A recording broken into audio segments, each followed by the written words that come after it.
All right, welcome everyone to the call. Thanks for joining us on this Sunday night. So we're just gonna have a little chat about entrepreneurship, startups. If you're thinking about starting something, or if you're just curious about like other Schulich leaders' journeys, we're gonna talk to Janica and Lance right now, and hopefully Remy soon. So I guess this is kind of coincidental, but we all have a background in engineering, myself, Lance, and Janica. Although I don't know if your guys' startups directly have to do with engineering. Often the case, I find that a lot of engineers like find entrepreneurship quite fascinating and then don't necessarily do something with engineering, but also it can come in handy for kind of the technical approaches. So Lance studied at University of Saskatchewan and did his undergrad in electrical engineering and then also a master's in it, and now is the founder of BSecure. So he's gonna tell us a little bit more about that. Lance, do you want to do a little bit more background? Yeah, thanks, Izzy. So I co-founder of BSecure. Actually, we started. So I guess first a little bit about myself. I grew up in Regina and went to school in Saskatoon, did my undergrad and master's degree right away after in electrical engineering. And actually started or co-founded the BSecure during my final year of my master's degree, where I had about 6 months to go. So I was a 2012 Schulich. I started 2012, or the Schulich, started university in 2012, graduated high school in 2012. So I was in the first year of the Schulich leaders. So. Oh wow, yeah, okay. Yeah, so after 4 years undergrad, 2 years master's, summer of 2016 would have been the end of my master's degree. And that January of 2016, I started working on the BSecure project with my co-founder. So what BSecure is, we do a few things now, but we started with GPS tracking for high theft related assets. So we actually specifically started it for beehives because, as not many people know, theft of beehives is actually a really big issue. Somewhat in California, right? Sorry, somewhat in Ontario, but huge in California, like millions of dollars a year in beehive theft. So our challenge was to create some sort of tracker that could go in the middle of nowhere, last a very long time, say years on a single set of batteries, be very affordable, and alert you if something got stolen and track down afterwards. So that was the premise of the problem we were trying to solve. And sure enough, we developed this tracker and the software, put it together. And now we have a great solution for theft, alerting, and recovery. So some of our bigger customers are beekeepers, but even bigger than that, people own wrecked vehicles such as ATVs, snowmobiles, trailers, construction equipment. And that product has evolved. We do, probably our bigger customers now are more for equipment tracking. So say a construction site trying to manage its equipment, both if it's stolen or just where it is between sites. But then kind of alongside this, we worked with the RCMP quite a bit, and they requested another solution for us, which we developed and delivered to them. So now we have kind of two products side by side, and that product is it's a very similar technology, GPS tracking, but instead of using cellular communication, because if you're tracking, say, 1,000 assets, paying for 1,000 SIM cards gets quite expensive. We use a new technology called LoRa.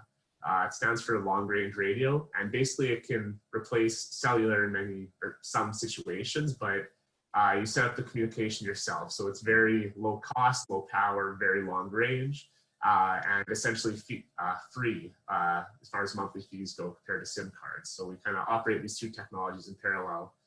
There's a lot we can do with LoRa, which I'm sure I'll talk about a little more later. Awesome, thanks, Lance. That's super interesting. I have some questions for later. But in the meantime, so Janica, you had a bit of an unconventional path after your engineering degree. So Janica studied mechanical and mechatronics engineering at the University of Calgary, and then went into naval architecture and marine engineering in UBC. And now is doing a startup in something not related to that, right? Yeah. Or it is related, yeah. It's very different. Yeah, it sounded pretty different. So anyway, take it away, Janica. Tell us more about your startup and your path. For sure. So I guess same with Lance, I can start off by just kicking off and describing myself. So I am a 2014 Schulich leader, And I initially like came from the Philippines, so migrated here when I was 16, 2014, or 2012. And so I think that change in country and being very cognizant of what it's like living in a developing country has sort of really shaped my undergrad, and I think even my approach in entrepreneurship right now.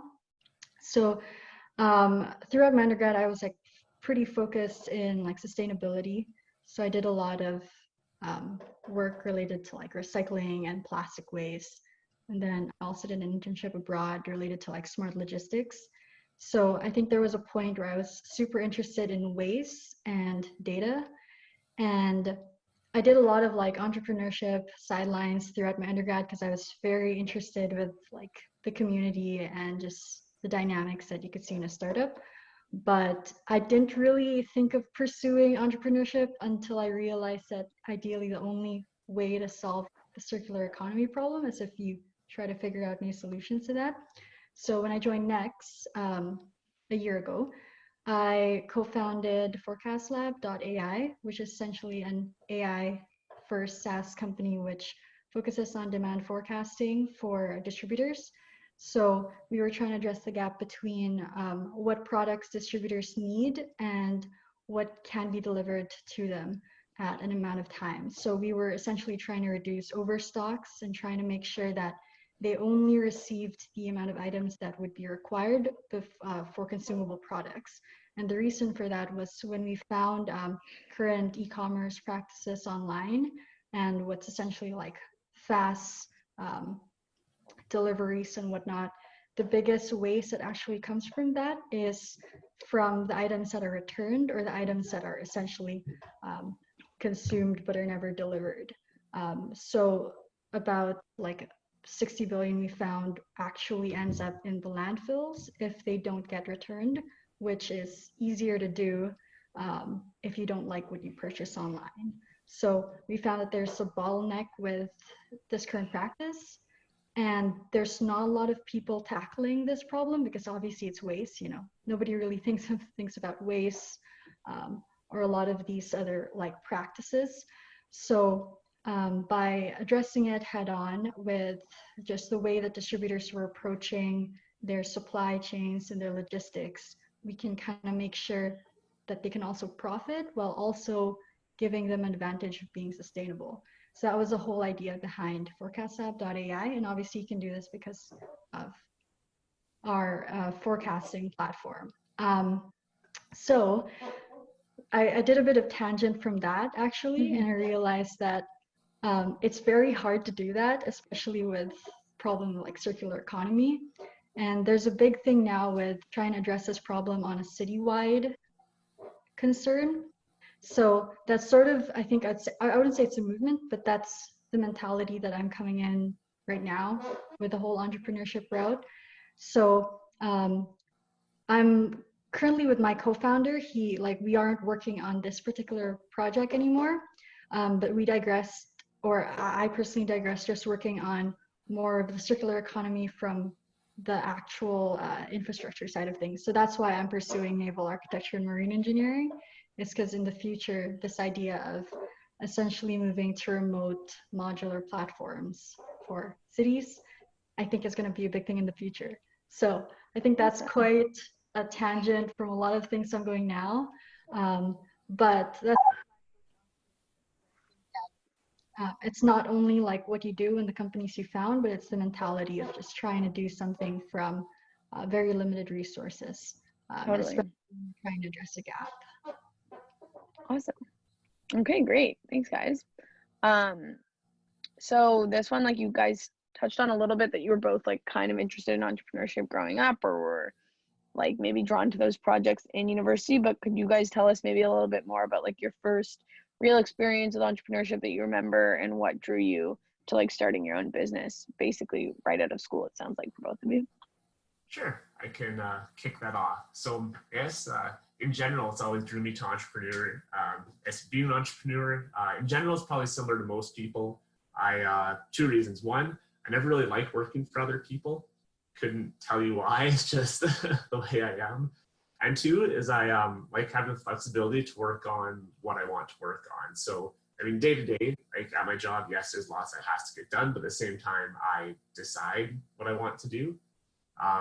Those are some of the biggest things for me. Plus, I mean, a pile of other reasons. It's super rewarding. But my first experience with entrepreneurship was actually pretty fun. So during university, I think my third year university, I was working with a couple other guys. We had we started with a student group we made called BASc Invent, and what the student group was at my university, a group of mostly engineers, but also some business students and also some medicine students. We set out to help basically the medical department solve some of their problems using technology. So we tried to bridge medicine with technology. So our group, I was vice president of the group.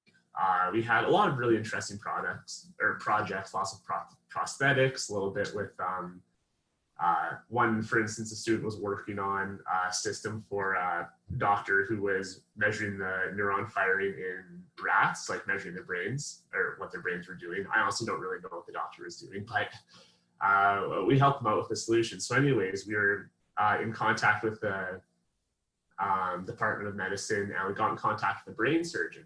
And he asked us if we could somehow create a full-scale, anatomically correct 3D model of a brain, actually have it actually have the brain, and in a brain-like material, so he could do practice surgeries on this brain, on the parts of the brain that he cared about for his patient, because he had it was slightly more difficult looking at a 2D MRI and then actually performing the surgery.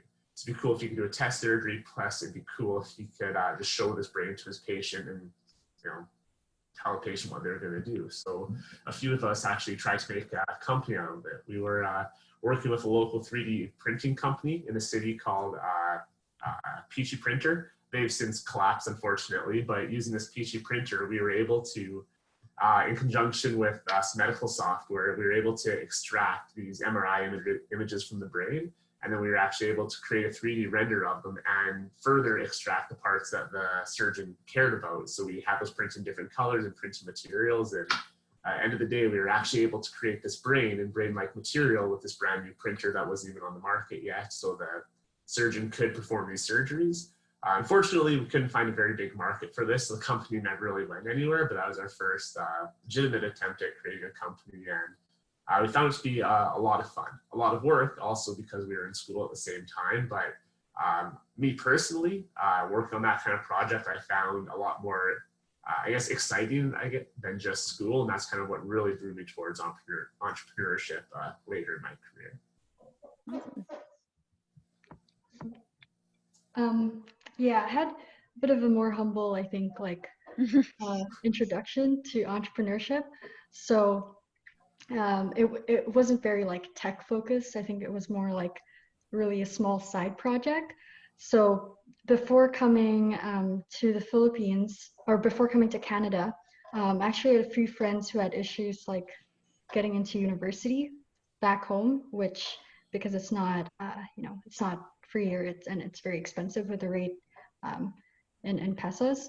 So we actually just started it was a nonprofit organization where essentially we were making charms that would be used as fundraisers to raise scholarships for students in the Philippines. So it was very small and humble. And the reason we were doing that was because a very personal friend of mine was having issues just getting to fund for her education. So it was all right, we'll just support you and hopefully other students. And I had other friends who were currently in the States, who were in the Philippines and in other areas in the world, and we were just working virtually online to make this happen. And I remember sort of getting these charms, making them at 3 a.m. and trying to sell them to people to find a way to get as much funds as possible. And by this time, I was still around 15, I think. I didn't have any idea of what exactly I was doing, if this was allowed in Canada, and what we were essentially called, if this was a social venture or if it was just an organization.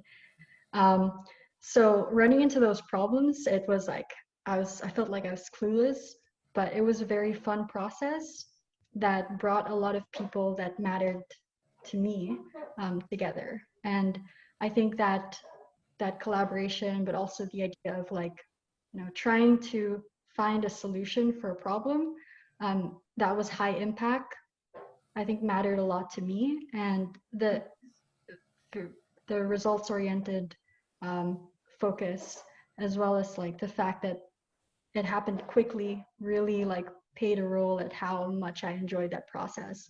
So I think ever since that time, I was like, I really want to do more of these kinds of projects, even if that meant like getting me far from the academics and just exploring and failing a lot, and trying to find people that I can collaborate with from all walks of life. That was something that was like very fun for me. And so I think similar with Lance, with the fact that like I usually don't like taking orders from other people too.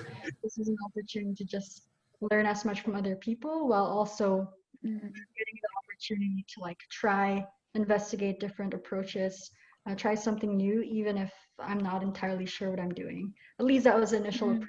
Now, obviously, it's not the best case to just go blind. You want to make sure you understand your market. You want to make sure you understand. At that time, it was just this fun, sort of creative process that allowed me to have an impact. Awesome. Okay, so next question I have for you guys is, when you were first starting out, like when you were first starting out on like your real entrepreneurial journey, like starting this company, what advice do you wish you had? Like, what's one piece of advice you wish you could give to your younger self at the beginning of this process? For me, I think the biggest piece of advice, which I've had to learn the hard way a little bit, is diversity in skills in your team matters a lot. For instance, I'm an electrical engineer. If I were to start my company with 3 electrical engineers, we would be really good at the technology, but suck at everything else. Everything else being, business side, marketing side, pile of other things that, or even mechanical engineering opposed to electrical engineering. So my team, we started off all very technical and very good at software, electronics, but we lacked in the sales and marketing side of a company, and we tried to do it for ourselves for a while.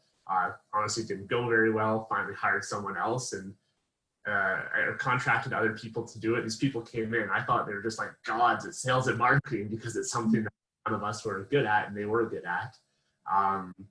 But really it's just their specialty. So going back, I would tell myself, biggest piece of advice is don't necessarily try to do everything yourself if you can help it. I mean, ideally your team would be enough to do it, but it's not always a possibility. So I guess the one piece of advice would be find people who can do things better than you, those things. For instance, I suck at sales and marketing. I was trying to do it for a while, didn't go well, and finally found someone who can. But honestly, I had to learn that the hard way. I thought, oh, start a company, like I can do everything. And sure, I can do it, doesn't mean I can do it well. Yeah, diversity really matters. And both in skills, like I say sales and marketing, that was a bigger one, but right now, with what I'm working on, I could really use a mechanical engineer, which I don't have one, so now I'm working on contracting out that work, and it's so much faster than me trying to do it. Awesome. Thanks, Lance. Yeah, I think I echo that as well. It's very important to diversify your skills. You can only do that through other people. I think for me, one of the biggest things I learned in the process was differentiating between alignment versus hustle. I think when it comes to entrepreneurship, a lot of people think, oh, it's, the reason why it's attractive is because you can just hustle on this idea that matters a lot to you. But typically just pure hustling doesn't really matter unless you know exactly what you're trying to do. And when you're trying to found something or start something, I think that vision and that mission has to be very clear from the start, especially because when you lack that, it's very hard to communicate what that is among people in your team. And that matters a lot, especially when you're very mission focused. And obviously when you're doing a startup, sometimes you don't have all the resources cut for you. So being able to communicate the need, despite obviously the lack of immediate results, can be very difficult. So making sure that you can communicate that and you getting everyone aligned to that mission is sort of key, especially when you're just starting, your company. And that won't really reflect in terms of just like pure hustling. You want to balance that alignment with the hard work that you deliver and the hard work you expect in your team.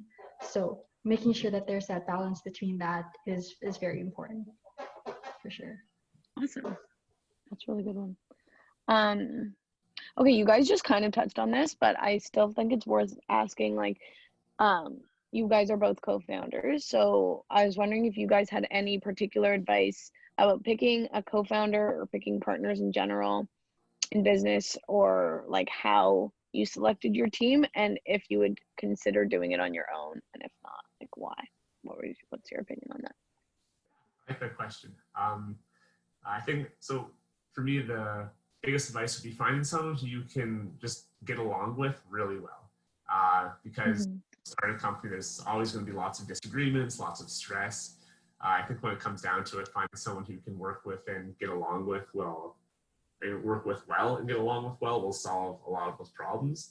But me co-founding the company happened, I guess choosing my co-founder happened in a very unique way. It was actually a really big fluke, I would say. So I ended up co-founding the company because I guess my co-founder, he tried to start this project because the government of Saskatchewan put out a competition to help. Basically, the title of the competition was use technology to help solve some of the problems we're seeing or some of the crime problems we're seeing in rural areas of Saskatchewan. Crime's been getting a pretty big problem over the past couple of years, especially the down in oil and mining in particular. So government put out this challenge, and my co-founder, he entered the challenge, ended up partnering up with an electrical engineer who he met at this challenge, and then their idea ended up winning. So then we had to deliver this solution to the government in something like 8 weeks. But then the electrical engineer he partnered with ended up bailing on him, just didn't really want to do the project, but he still had to deliver this solution to the government, and he only had the software side and not the hardware side, the physical tracker. So what he did, he's actually later in his career, his name's Jeff, he runs an IT company.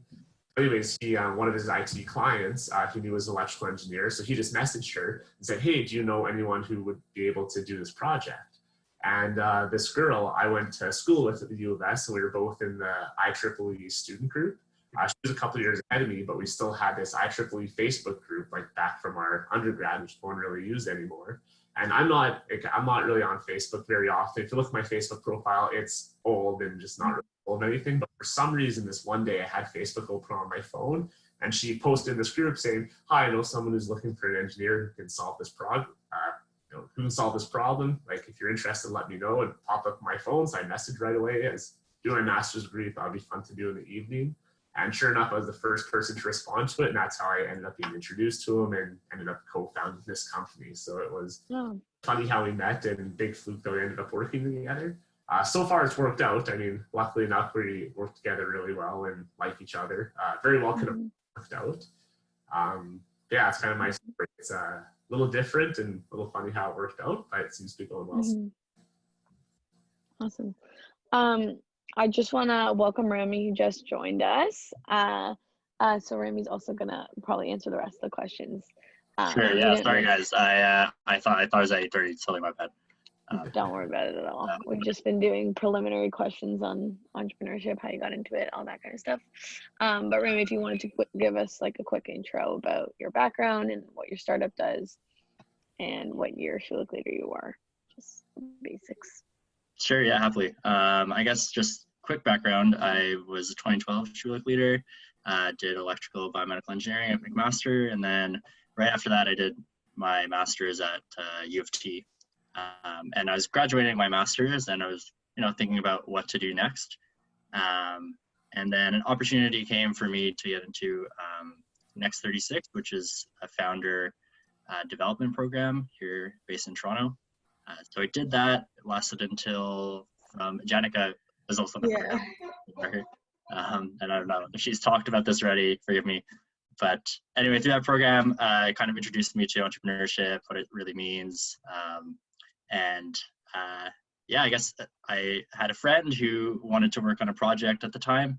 And sort of at the beginning, we didn't really know what to expect, but we thought we'd try to get things up and running and just kind of go through the process and see what happens. And yeah, one thing led to another, and then we got into another program, which is Creative Destruction Lab at University of Toronto.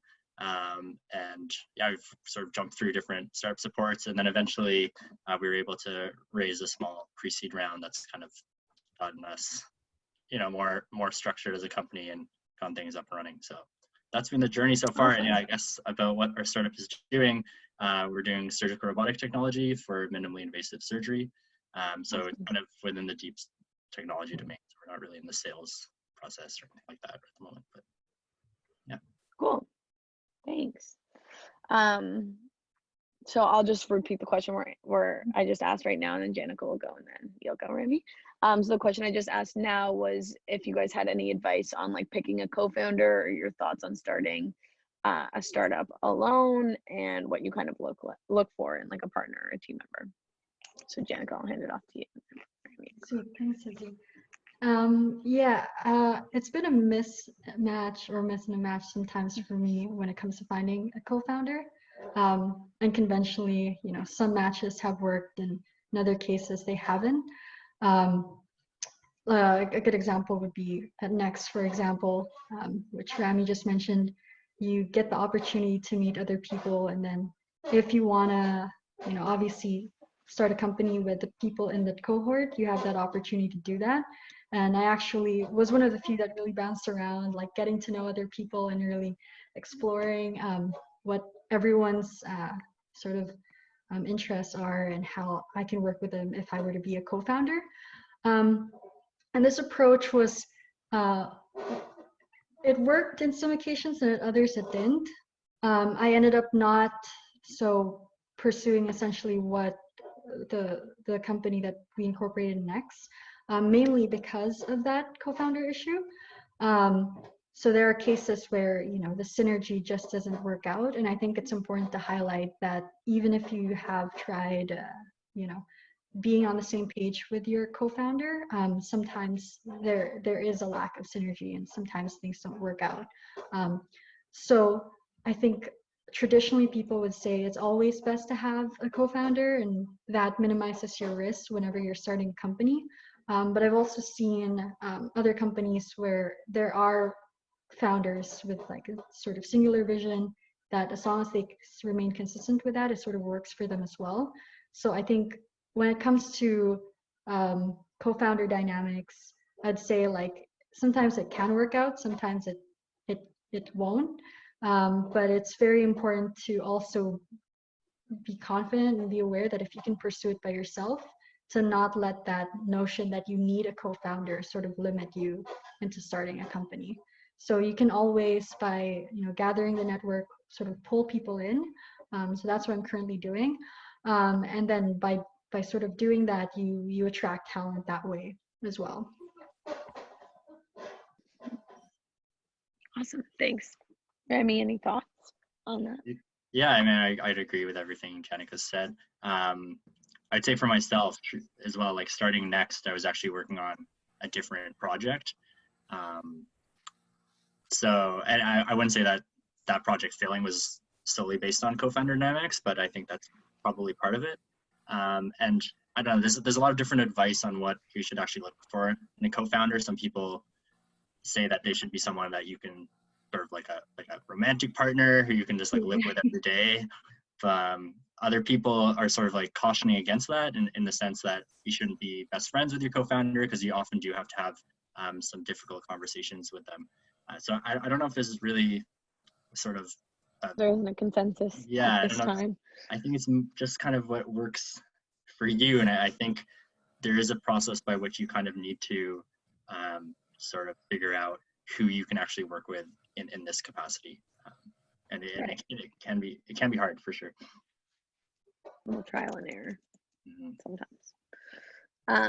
Okay, cool. So next question is if you guys could each like maybe mention something that you're most proud of or really proud of through your entrepreneurial journey. So it can be like literally just like making the decision to go into entrepreneurship. It can be like closing your pre-seed round or like any kind of milestone with your company, and then also like a failure you've learned from. So any kind of important lesson that came from a failure. So we can start with All that. right. I'll start us off, I guess. So I think my biggest accomplishment, so my company, we haven't raised any money. That would be a pretty big accomplishment for sure. Sure, Ray will tell you about that.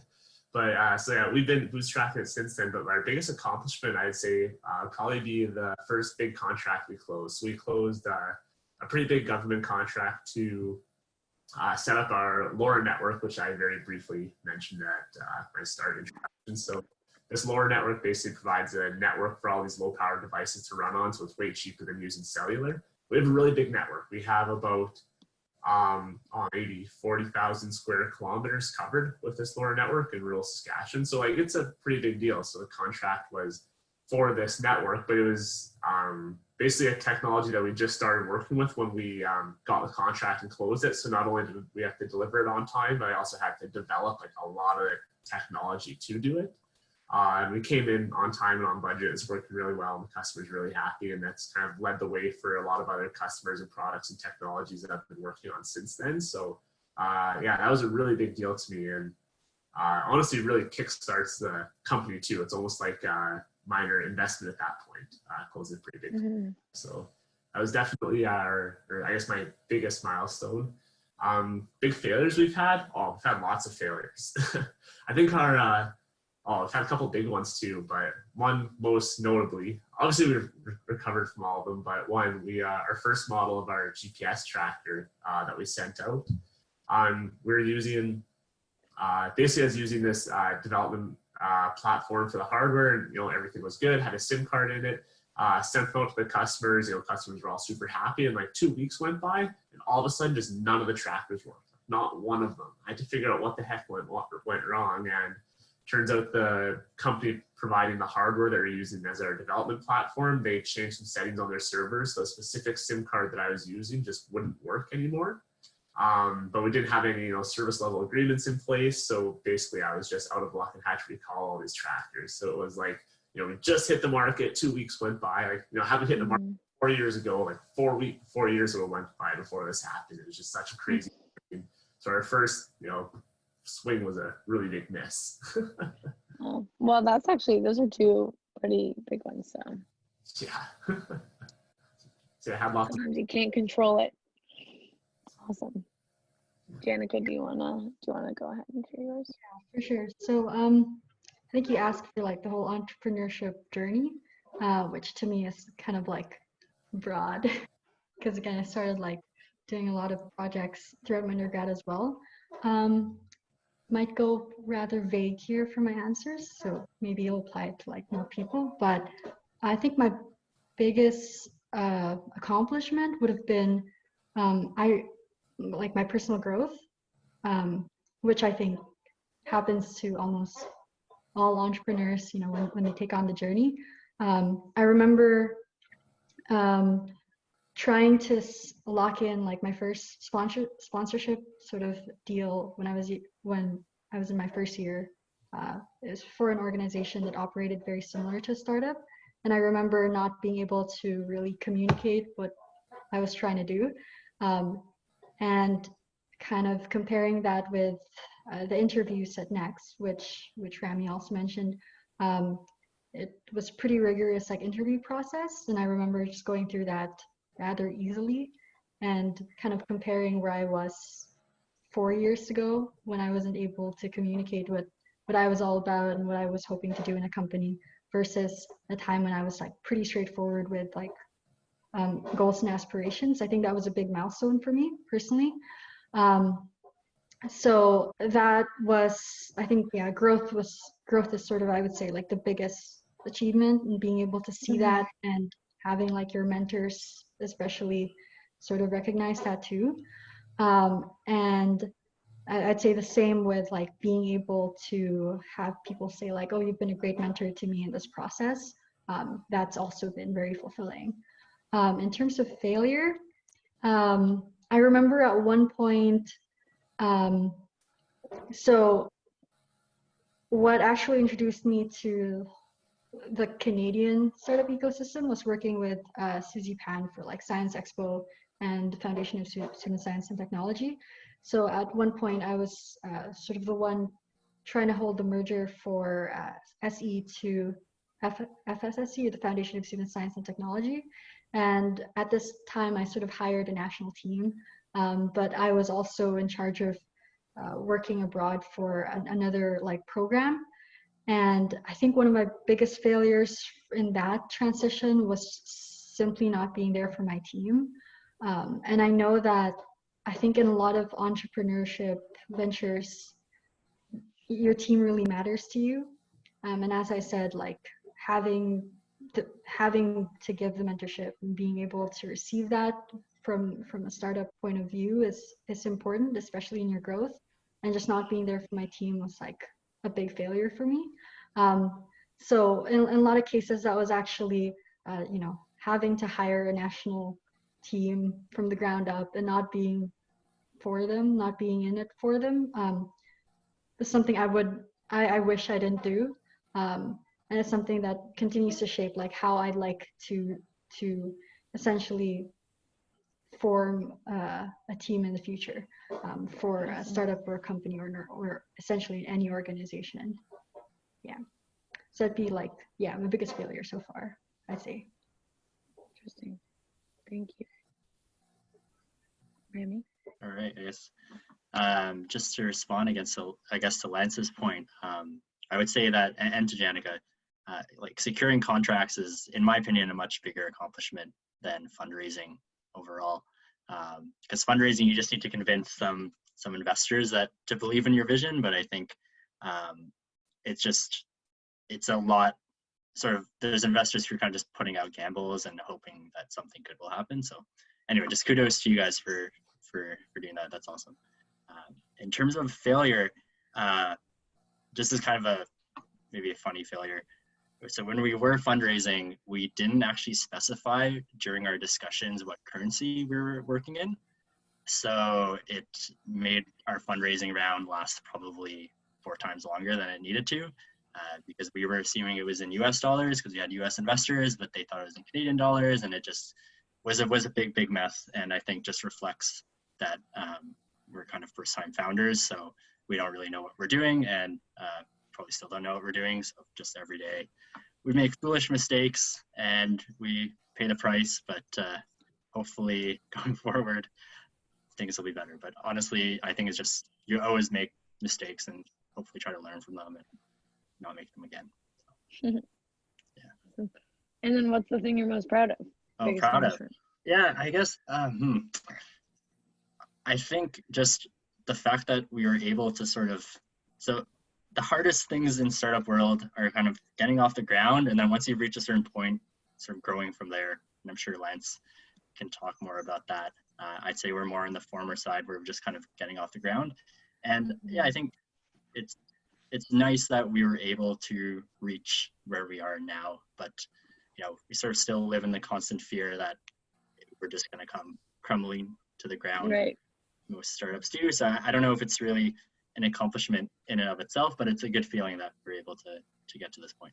So. Awesome.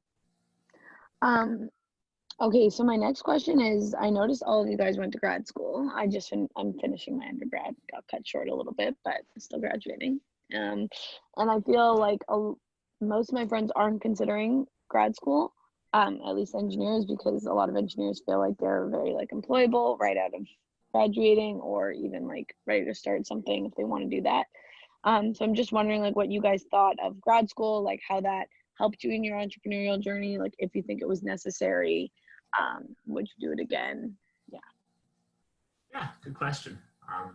So my biggest reason for going into grad school, which like you said, coming out of undergrad, there's plenty of employment opportunities. You definitely don't need grad school, but my biggest thing was doing my master's degree would open other doors, so I could work in certain jobs that I probably couldn't without my master's degree. So it opened a few slides, not necessarily to make more money or anything, or in my degree, if anything, make less money off of that. But I get to work on some really interesting projects, and I definitely prefer, working on cool projects than I do getting paid more. So that was my reason for doing my master's degree. But what I realized after my master's degree was, well, my master's project was, like I found, super complicated. Like, I'm really proud of myself for actually completing my project and delivering it. I actually did a master's project for a company called Vestma Networks for a research project that they were working on. So they wanted me to research and actually kind of develop an algorithm to solve a small part of it. And it was really complicated. I was able to make it work. And after my master's degree, my mentality was that there's, and then honestly, everyone in this network should have the same mentality. There's no problem that you can't solve as long as you put in the time and effort towards it. So what I mean by that is, no matter how hard something is, you'll always be able to figure it out if you put in the time. So, kind of with that mentality, as I found it easier to go into this entrepreneurship, because there's a lot of really hard problems I try to solve, quite often. And I still have the mentality that, if I put in the time, I'll solve it. And sure enough, every single problem that I've come across, I've been able to solve. Whether, some will take a day, others will take a couple of weeks, but I've always been able to solve them. So I think completing the master's degree, as far as entrepreneurship goes, that was probably the biggest takeaway. Awesome. Okay, just a heads up for all the other members on this call. This is like my last prepared question. So if you guys have any questions, get them ready to type them in after these answers. Okay, Janica, take it away. Yeah, so I'm doing my master's in naval architecture now and marine engineering, which is quite different from like mechanical and mechatronics. But I'm doing it mainly because I think it's quite strategic. Like I know that in terms of a career in either a startup or just a general pursuit, this space is sort of the one that I'm very interested in, and I see myself like building a career in for the next like 10 years. So not a lot of people actually know about it, and there's very few like universities globally that offer like naval architecture, because it seems quite outdated. But that's part of the reason that I just wanted to do it, was to establish myself within this industry, and in the hopes that in the next years to come, there's a lot of obviously innovation in the maritime space because of digitization and because of sustainability, and along with like new emerging industries. So part of that is obviously the modular offshore platforms that I mentioned earlier on, that I am interested in pursuing. So it was a fairly strategic point to do a graduate program in this space, because it's very different from what I did in my undergrad. Awesome. That is a cool space. Cool. I guess for me, grad school is really great for meeting other people who are interested in big problems, I guess. So my co-founders right now are both people I met in grad school. So I don't think I'd have been on this path had I not met them. And also, I will say that, I don't know if this is a controversial opinion, but I would say that grad school is a bit easier than undergrad in terms of you have some more time to explore things that you're interested in personally. Whereas I feel like undergrad, you're kind of bombarded with classes and you're sort of always studying for midterms and exams. So the space afforded to you in grad school, I found for me was really valuable in sort of honing what I actually wanted to do. I would recommend for sure. That's a really interesting point. I actually hadn't thought about that, because it's true. Like, I think I agree with you actually. It's more narrow, so you actually I mean, I find like I'm enjoying it a lot more than my undergrad, for sure. Okay. All right, so those were all my questions. Jesse, Tony, anyone else, if you guys have any questions, if you want to write them in the chat, that's fine. If not, we'll give you guys like a minute or so if you want to write any questions, and if not, we can just wrap it up. That was really, really helpful. Answers to all those questions, honestly. I learned a lot, and it really helps, I think, to hear, like, personally just graduating, and I know there are going to be people who are watching this that are like not even close to graduating, I think it's like really helpful to hear what it's like a couple years down the road. Okay, Tony has a question. How did you find your first clients? Like, how did you start that sales process or find those contracts? Lance, we could start with you. That's a very good question. So we found our, I guess our first small clients just came from general marketing, like mostly digital marketing now, you know, Facebook, Google, that kind of thing. But for the question more geared towards how do you find your first big client? Because, you know, that's what, at least for my kind of company, that's what really makes our company. So that was, in general, a bit of a combination of who we knew, plus we had a little bit of government backing, as in we impressed the right people. So it was through, you know, my co-founder, through our connections, we had some government connections, and, you know, with the RCMP, because our first project was for a government project. We knew the RCMP had this problem. We've been talking to them for a while, like with the rural crime problem. We were talking about this solution that we were working on and could develop. And then, you know, they passed it on down to their government. Hey, this is possible. And then, you know, full loop, or government contacts came back to us and said, hey, we heard about this solution and we'd love to, I guess, move forward with you. So for us, it was a big thing of the people we know and just, you know, spreading information about what we're talking about, especially the really important people, you know, high ups in RCMP and government certainly have a lot of power. And I guess, you know, when they talk highly about our company, that goes a long way. So yeah, I don't know, it's really interesting. I don't know how I would reproduce that. I don't really have any exact guidelines for that, but that's how we got started. Yeah, I think it's very challenging to find your first clients. That ties a lot with your initial like market search and the market validation, which is in itself like very hard to do, because you want to lock in after you've obviously validated the market first. And I think for example, in the company Next, a lot of our first clients were like what, as Lance mentioned, were from direct connections. So that helps to just get the ball rolling and then obviously get it tested. But that was, we were fortunate because those initial clients were also already clients that were working with my co-founders' other business.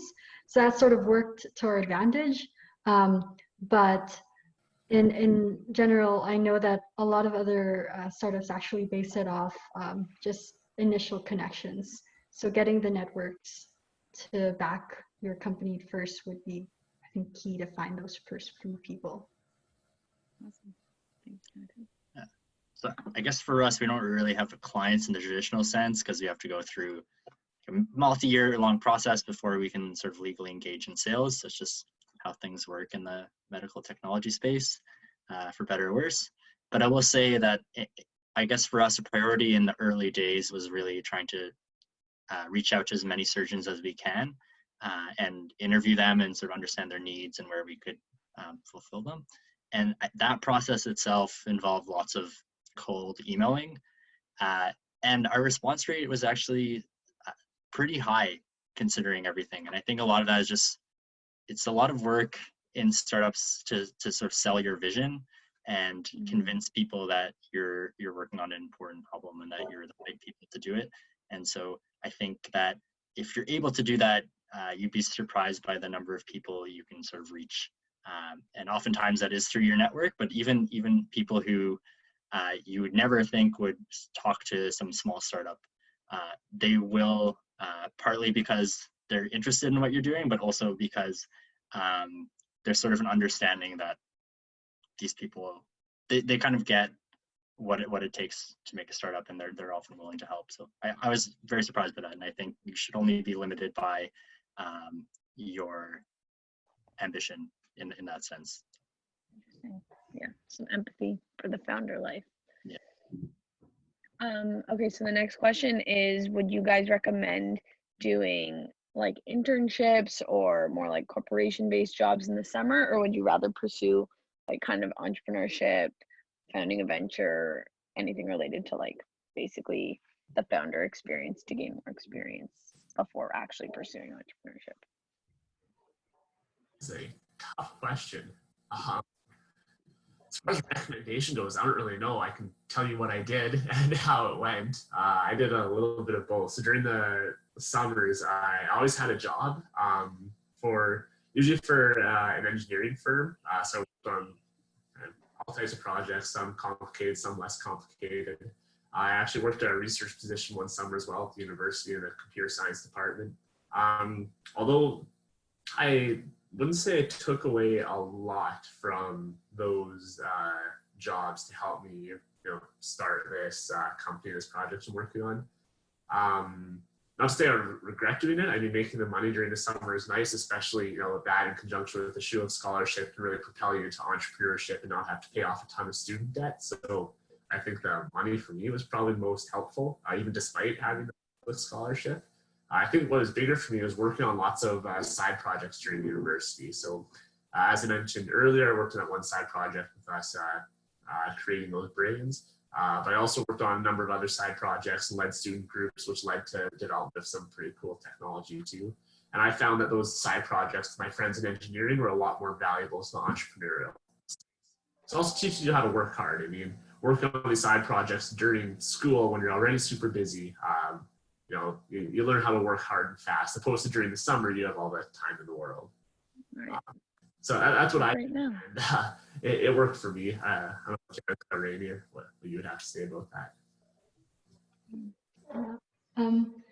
I did a lot of internships and things like over my undergrad. So I wasn't actually sure that by the end of my my undergrad career, I was going to pursue entrepreneurship. So I sort of just was open to being exposed to different industries and try different paths as much as possible. So in my first year, I did research and then ended up realizing I preferred not being stuck in a room, just typing in my code.